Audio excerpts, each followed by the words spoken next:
You've got big projects to tackle, but your day gets swallowed up by repetitive tasks and constant inquiries. It's hard to make progress when you're stuck putting out fires. That's where Element 451's AI assistants come in. Acting like an extra set of hands, you get your time back for the high-impact projects. Ready to reclaim your time? Visit element451.com/AI team to learn more. Hi, I'm a higher ed social media manager, and I have a confession. I'm always looking for ways to work more efficiently, but most of the things I try don't actually stick. Today's guest is Maya Wesby, social media manager for the Harvard Graduate School of Education. When Maya told me she's been looking into new creative approaches for time management, I needed to learn more.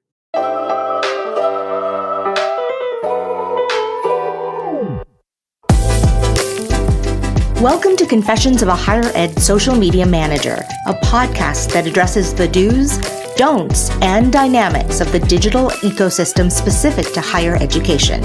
I'm your host, Jenny Lee Fowler. Join me every other week for discussions with some of the best minds in higher education social media management and marketing. Confessions of a Higher Ed Social Media Manager is a part of the Enrollify Network, a robust collection of podcasts designed to help higher education professionals like you grow. Explore our other shows at enrollify.org or check out some of my personal favorites linked in the show notes below. Enrollify is made possible by Element 451, the leading AI-powered all-in-one student engagement platform helping institutions create meaningful, personalized, and engaging interactions with students. Learn more at element451.com. Hi, Maya. Thanks so much for making time for me, and welcome to the podcast. Yay. Thank you so much for having me, Jenny. Well, our subject today is something that I'm always working on and have a passion about, so I'm excited to get into it. But first, we want to learn more about you. So can you tell us how you found your way to higher ed social media? Yeah. So lots of hard work and a little bit of luck. So my career so far has been driven by social media. I went to Princeton for undergrad as a history major, and I thought I wanted to be a journalist. I feel like that's a common story. But then I was looking around and at the landscape, and I thought, okay, how can I take these skills and just in a more, for lack of a better word, stable setting? And so I started in PR and worked for some firms in New York. And in a role in particular, I kept thinking, okay, this media hit is great. Building these relationships and telling these client stories are great. But how are we promoting this on social media? How are we engaging with communities that are already talking about our company or our clients or our industry? So then thankfully I found a role that was specific to social strategy after that at Edelman, which is like a large PR firm in New York. And there had the opportunity to bounce around different clients, touching consumer tech, retail, health and beauty, food and beverage. So a little bit of everything, and really a wonderful training ground in terms of getting to know social strategy in terms of the day-to-day and also the broader scope of things. Then, of course, the pandemic hit. Such a great time, as we all know. And I made the move up to the Boston, Cambridge area. And I kept my job remotely with that company. But by the time return to office came around, I was looking at the team I was with and I was like, oh, they get to meet up in person. They're hanging out on rooftops. They're doing such fun things. And of course, I wasn't the only person to leave the city, but I wanted to find an opportunity where I could at least go in person and have some sort of collaboration. And so it was a bit of a stroke of luck in terms of a right place, right time situation in terms of my role here at the Harvard Graduate School of Education. And have been manning those channels ever since in terms of strategy, posting, analytics, all of those things. Yeah, no, that's great. And I love that you said you wanted an opportunity to be a part of a team in person again, because I think a lot of us, I'm hybrid too, and the remote, it's so helpful. It was a game changer, because I have a daughter, to be able to work remotely sometimes. But I think I'm with you. There's something to be said for being in the office at the same time with your colleagues. And there's something that happens during those times that you can't really replicate online. Yeah. Yeah. And I'm also in a hybrid situation. I feel like it's the best of both worlds, right? And especially in social, you don't have to be on campus every day. So much of what we do is digital. But there have been moments where it's like I'm feeling the energy of the students, which can inform, a certain direction I might take that day or that week. I might see something on, a bulletin board that inspires a post for later on. So you're correct. Yeah. That in-person collaboration matters. Yeah. No, I just wanted to call that out because you don't hear that a lot lately. So I appreciated that. Okay. So time management is always a challenge for social media managers, particularly us like solo and small teams. Talk about your approach to preserving time and how have you gotten creative with this lately? Yeah. So one big asterisk to this is that it's not going to be easy. And I feel like time management is different for everyone, especially depending on what school you're in and what that team structure looks like. I'm the only full-time social media person on my team. And when you say at our school, you mean at Harvard University, within Harvard, the different schools have different structures. Yes. So the team at the ed school is different than how the team looks at the business school, which is different than Kennedy and law and all of that fabulous stuff. And including, the university-wide team. Right. So yes, for time management, one trick that works for me recently, two things. One is really trying to focus on a key area for that day. And I know that is sometimes impossible working in social media because you're doing a little bit of everything from analytics to shooting photo and video to interviewing to emails.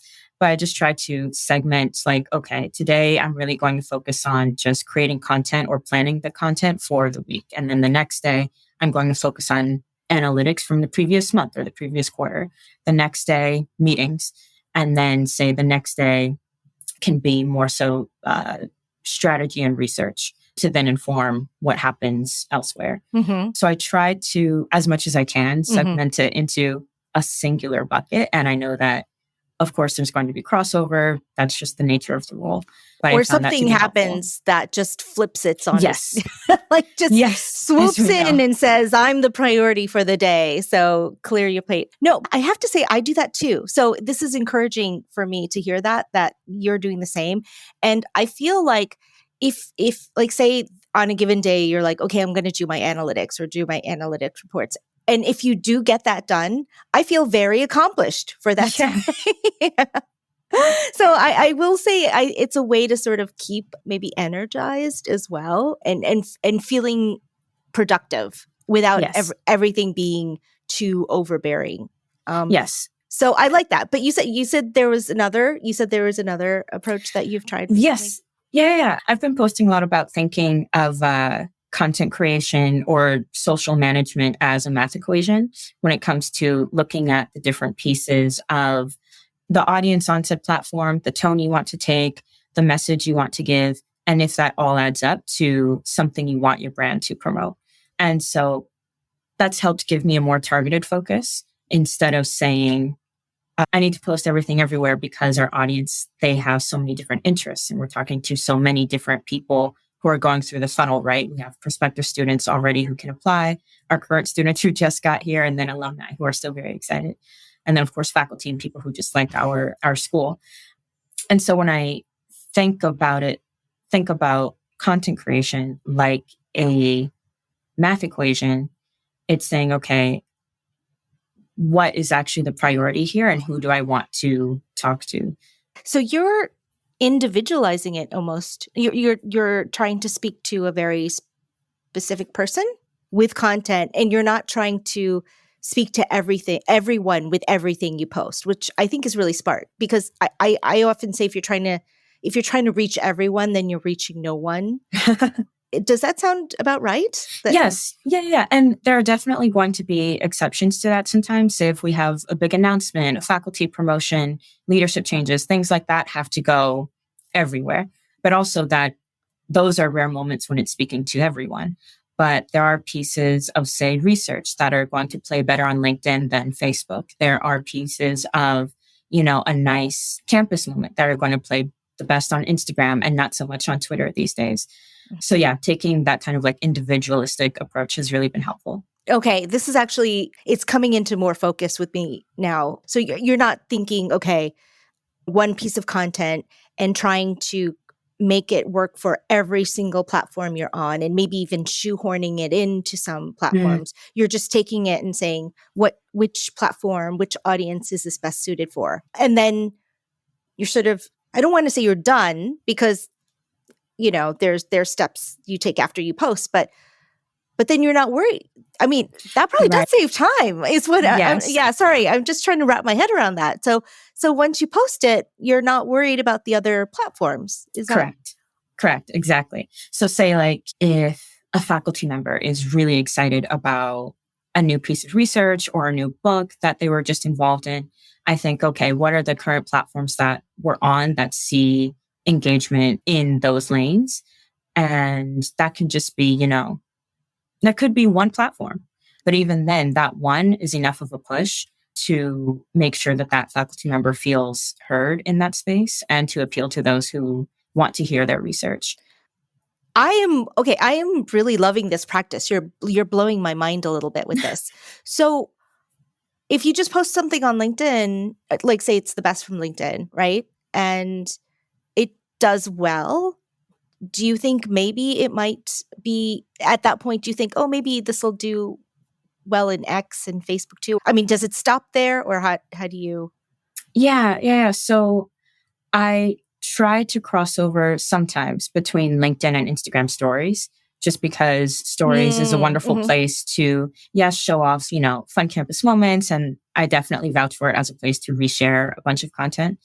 But it's also nice just for people to get quick takeaways. So I try to have some crossover there. So for example, if something does well on LinkedIn, I'm like, oh, maybe, you know, our Instagram audience might enjoy this as well. Because again, we are a graduate school. And so, yes, there are moments of fun community and campus life. And yes, Instagram is a wonderful place for our students to grow community and to see themselves reflected.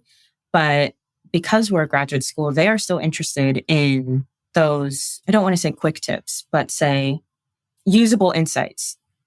They're interested in those pieces of usable insights that they can implement in their roles as educators. So, Maya, are you telling me you are not posting in every platform every day? Is that what I'm hearing? Correct. And you don't need to. And that is part of how I save time. Oh my, I love this. And have you found, like, how has it, you know, impact your engagements, your audience numbers? Yeah. So I'd say that engagement has definitely gone up because one, you avoid audience fatigue in working on this account and also previous accounts. Once you post a lot about one particular thing or just a lot in general, it can become a bit much. Of course, in higher ed, there are some exceptions, like around commencement season, people want everything all the time, which is fine. Right. But there are days when it's like, you don't have to post on Facebook every day. You don't have to post on LinkedIn every day, especially in the case of the latter. The life cycle of a post is so much longer. So that post can circulate for another week, maybe 2 weeks, before it is drowned out in people's feeds. Mm-hmm. So unless the moment calls for it, you don't have to post on social media every day. Sorry, I'm just pausing because this is makes total sense. But on the other hand, it seems to be such new thinking that it's okay not to post in every channel every day. Yeah. I think you're right. Like, audience fatigue is a real thing. I especially if you're if you have one story and you post it on every single platform almost the same way, then why, I often say, like, then why would people want to follow you on all of those platforms? So that's the big thing that you found that has really sort of helped put more space onto your plate? Yes, exactly. And it allows me to have room to make more intentional strategy and intentional posts and dive deeper into the analytics of what's doing well and why.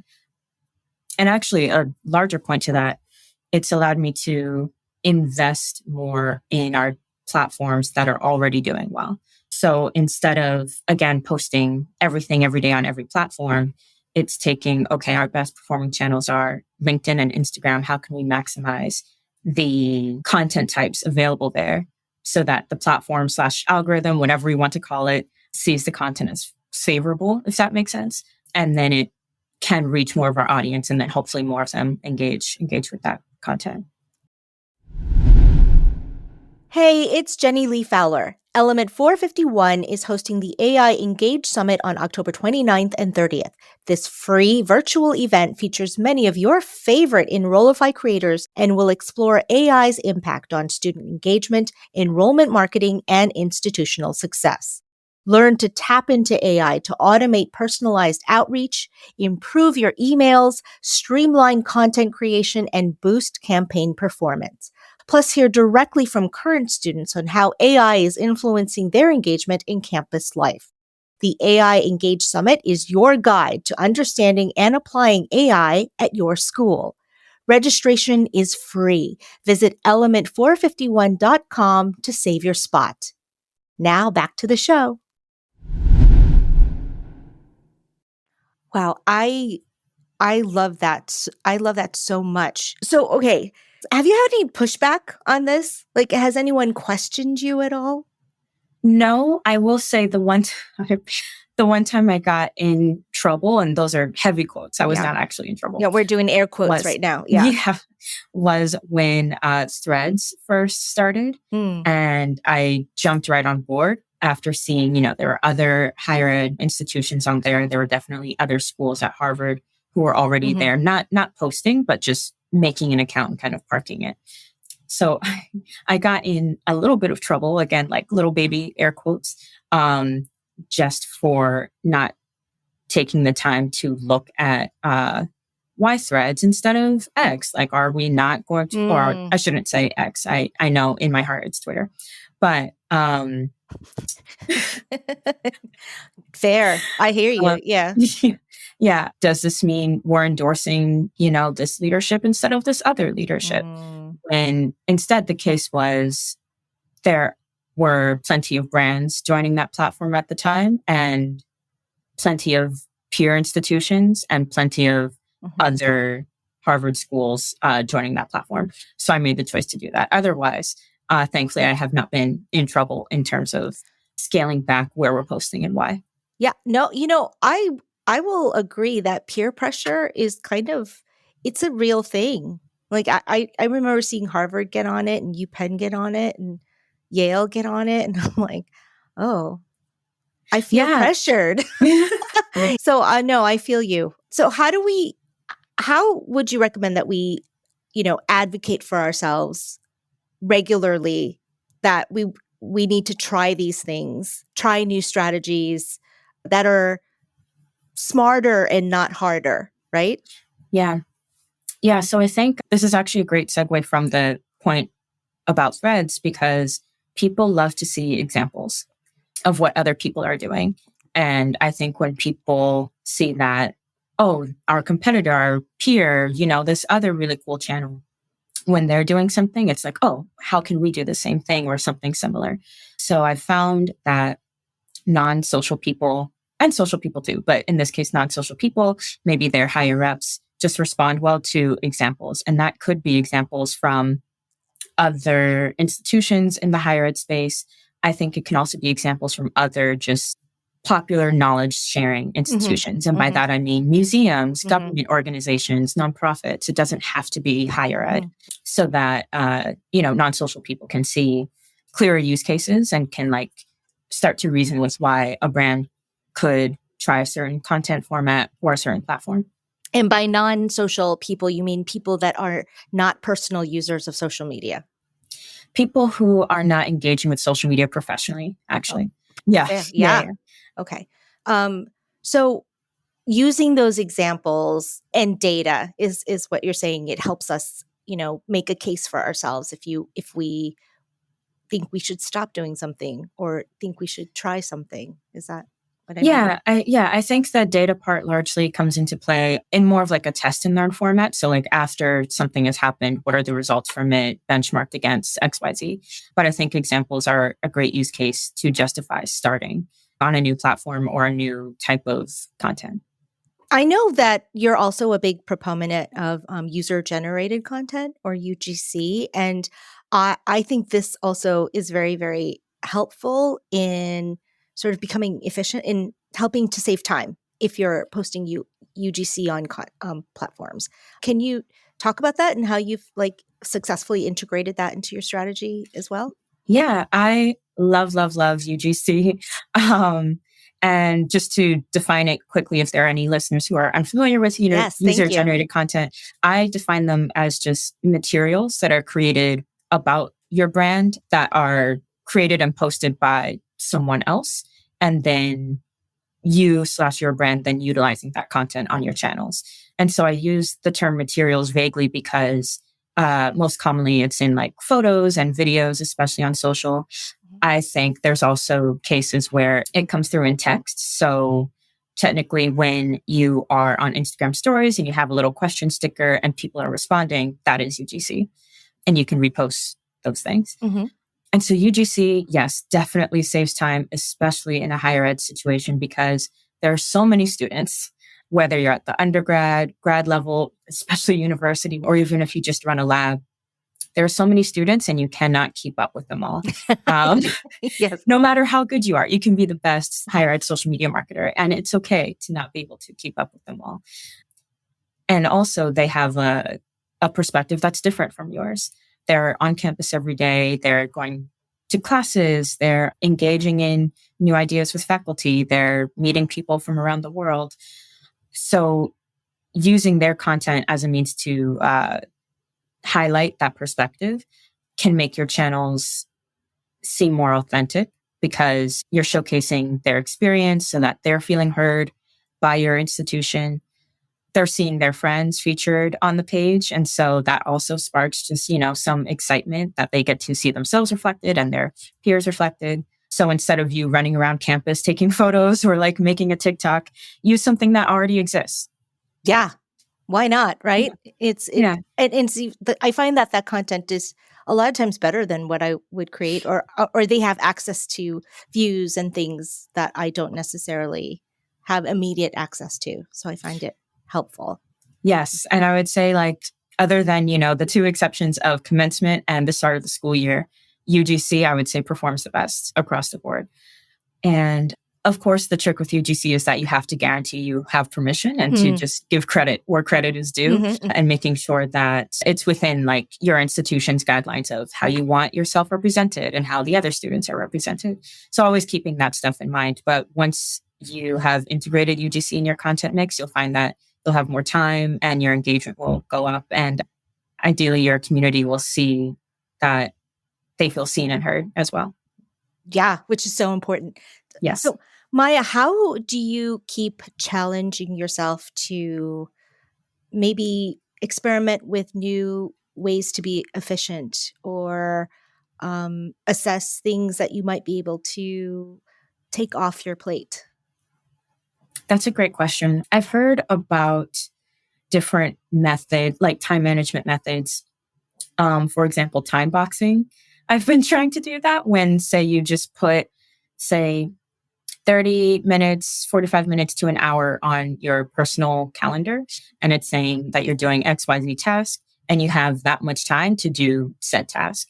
And if you end early, great. If you need more time, like I do recommend being nice to yourself if you happen to go over time and maybe the time boxing doesn't exactly work out. But I have tried, just little quirky psychology based, I guess, methods like that have been kind of helpful.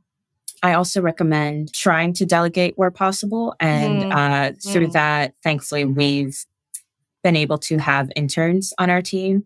And they have been extremely helpful in terms of how we get, again, student content from the student perspective. And especially when you have, a smaller team and a smaller budget, how can that role be divided between maybe like one or two different team members on your team? So for right now, our listing is split between myself and our videographer because I need video-based support and she does as well. So there's just a natural fit.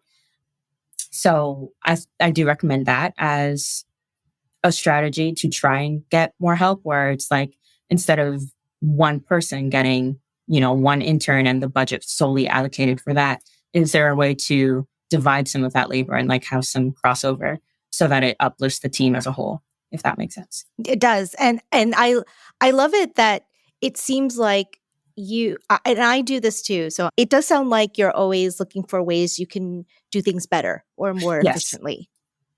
Yes. Yeah. And so I think delegation is part of that. I think trying different methods that people in other industries are using. So say people in, I don't know, business and consulting have all of these little time management tips and tricks. And some of them I'm like, oh, I don't even have the focus to make the time to then create a new time management schedule. I need something that is low lift and that I can use right now. Quicker and easier. Right. Exactly. So yeah, just finding little tips where I can. And yes, it's kind of like an always on thing, but it has been paying off.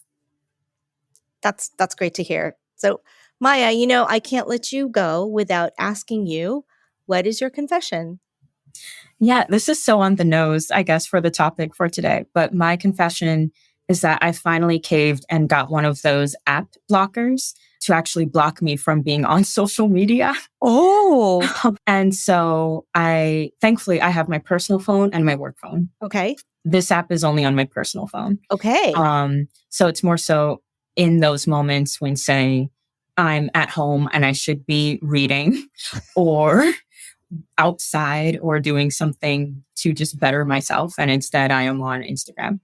Now, don't get me wrong. There have been times when I see something that inspires me on Instagram in a work context, but I'm at home and my work brain is not turned on. So I will just send it to myself as a DM, as a Slack message, as an email, just move the thought away from my personal space at the moment so that I can look at it later. Okay. But yes, I got an app blocker and it's had mixed success. I was just going to ask you, how's it been working? Or are there times when you get frustrated that you did that to yourself?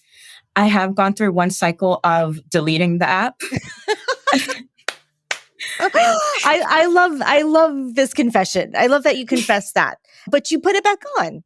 Yes, I put it back on and it has been helpful. It really has. It does allow me the leeway of checking a social media app, say like 5 times a day, and I can customize how many times that is. I could say I want to be able to check it 10 times a day or 2 times a day, but I'm sticking with 5 for now and seeing how that goes. But yeah, it's been nice in terms of, I don't want to just stare at Twitter on the first milliseconds when I wake up.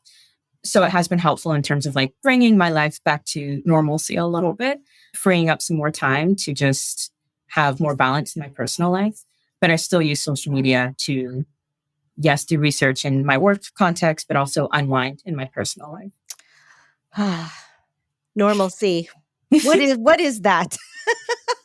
But I love it. And it does sound like while it may be a little bit of a process, you can find a sweet spot and make it work for you as well. Yes. Yeah. Maya, this has been really enlightening. I love your tips. I love that you've opened the door for higher ed social media managers not to post in every platform every day. I love that. Thank you so much for sharing your insights and your time with us. No, thank you so much for having me.